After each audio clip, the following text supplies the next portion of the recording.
ini kan infectious disease, ya, penyakit infeksi. Penyakit infeksi itu agen infeksinya kan dari luar ke tubuh kita.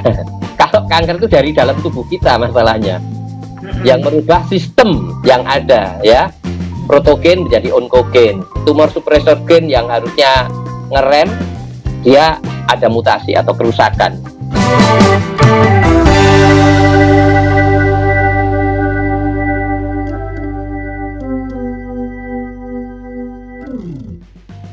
Perkenalkan, saya Paran Bagionoto, ya. Saya seorang dokter bedah umum.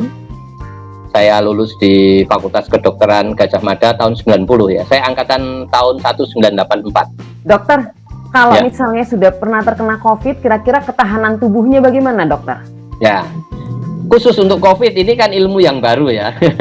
Respon imunitasnya itu ada yang sekian minggu turun langsung, ya, sehingga sekian bulan lagi bisa terinfeksi lagi, ya.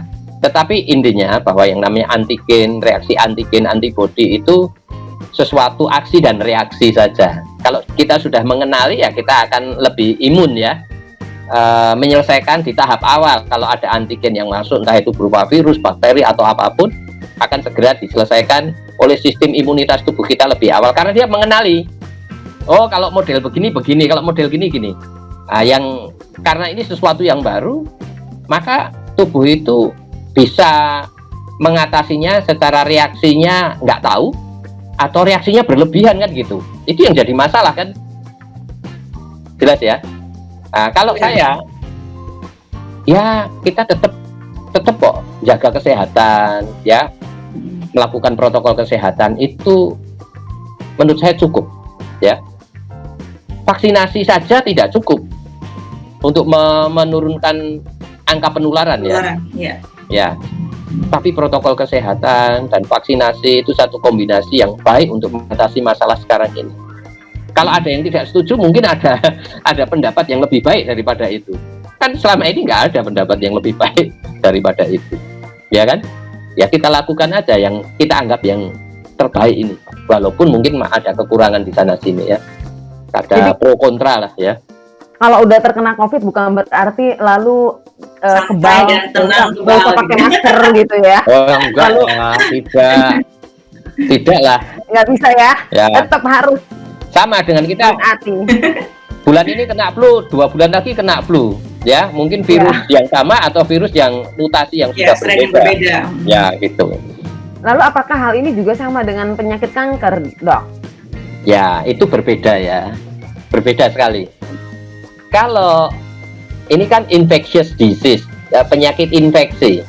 Penyakit infeksi itu agen infeksinya kan dari luar ke tubuh kita. Kalau kanker itu dari dalam tubuh kita masalahnya, yang merubah sistem yang ada, ya.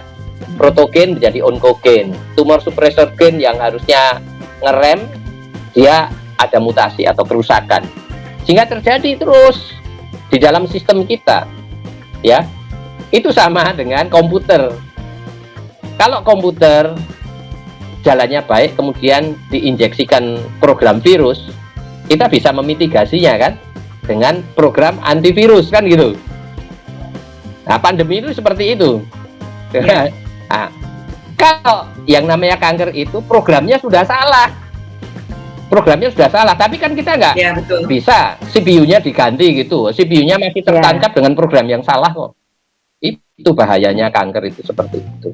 Bahkan orang yang dikatakan sudah mengalami survival dalam 5 years pertama dari cancer, cancer, makanya betul, harus selalu cek lagi. Tidak bisa orang dibilang sudah dioperasi, sudah kemoterapi, imunoterapi, radiasi, katakanlah lengkap, dia dibilang sembuh.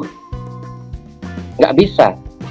Selalu kita menghitungnya adalah 5 years survival rate, angka hidup 5 tahun, atau angka bebas dari penyakit, disease free interval misalnya, 5 tahun. Kalau udah 5 tahun, statistik mengatakan kalau dia kanker stadium ini diobati dengan baik, angka kematiannya 5% katakanlah. Kalau dia sudah bisa melewati hidup 5 tahun, itu berarti baik. Walaupun nanti 10 tahun dia mati kan kankernya kembali lagi, kan gitu. Iya. Nah, tidak misalnya katakanlah sembuh dari kanker itu terus seumur hidup, Kalau orang rata-rata hidup sampai 70 tahun, dia waktu kena 50 tahun dan diobati, terus nanti hidupnya sampai 70 tahun. Tidak begitu pengertian penyakit kanker. Dihitung 5 years survival rate, dihitung 5 tahun. Ya. 5 tahun ya, 5 tahun. Memang dok, kalau dilihat seperti itu ya dok ya, dalam situasi yang seperti ini, maka yang sebenarnya diperlukan baik itu menghadapi COVID-19 atau baik itu menghadapi cancer, sebenarnya adalah self-awareness ya dok, sama ini saya lihat. Sama-sama aja. Ya. Maka ayo kita rame-rame segera kita saling menguatkan barisan untuk segera pandemi ini selesai dengan protokol kesehatan, dan itu tadi, vaksinasi itu upaya yang menurut saya harus dikerjakan.